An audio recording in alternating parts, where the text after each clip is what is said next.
Twesiimye okuba nti okyali naffe kwa lipoota y'embeera y'obudde. Obudde bwa mukalwe wadde nga enkuba yatonye mu bitundu ebimu mu ggwanga omuli ekibuga kyattu Kampala, Entebbe, Jinja awamu ne Kabale. Olwaleero ebifaananyi bya Ssemugenzi ku Ssemazinga Africa biraga nti omukuubo gw'enkuba gusesetuse okweyongerayo mu gabira ag'e Congo awamu ne mu bukiikaddyo obwa Sudan, ng'ekyo kirese eggwanga lyaffe enkuba ekendedde. Bwe tunula ku bifaananyi ebyakubiddwa ku ggwanga lyaffe tulaba nti olwaleero omusana gusiibye gwaka nga bwe gukubakuba mu bitundu by'eggwanga ebisinga.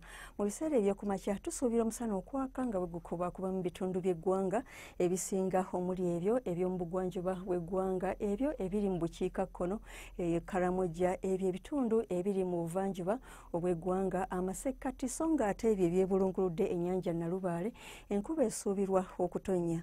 Mu biseera eby'olweggulo tusuubira enkuba okutonnya mu bitundu ebyo ebiri mu bukiikaddyo obw'eggwanga n'ebyo ebiri mu bugwanjuba, ne temperature okutuuka ku Celsius 25 eyo e Kabale, 28 mu bugwanjuba obw'eggwanga, ne temperature era okutuuka ku Celsius 3 mu bitundu ebyo ebiri mu bukiikakkono, 31 mu Karamoja, era temperature esuubirwa okutuuka ku Celsius 29 mu bitundu eby'omu buvanjuba bw'eggwanga.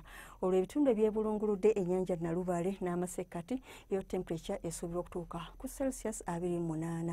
Ng'onootambulako okweyongerayo mu bibuga ebimu eby'oku Ssemazinga Africa omuli Lagos ne Kigali, enkuba esuubirwa okutonnya nga mwetobeseemu n'okubwatuka okw'eggulu, so ng'ate ebibuga ebisigadde ku Ssemazinga Africa omusana gusuubirwa okwememula ne temperature okutuuka ku Celsius 2 mu kibuga Johannesburg.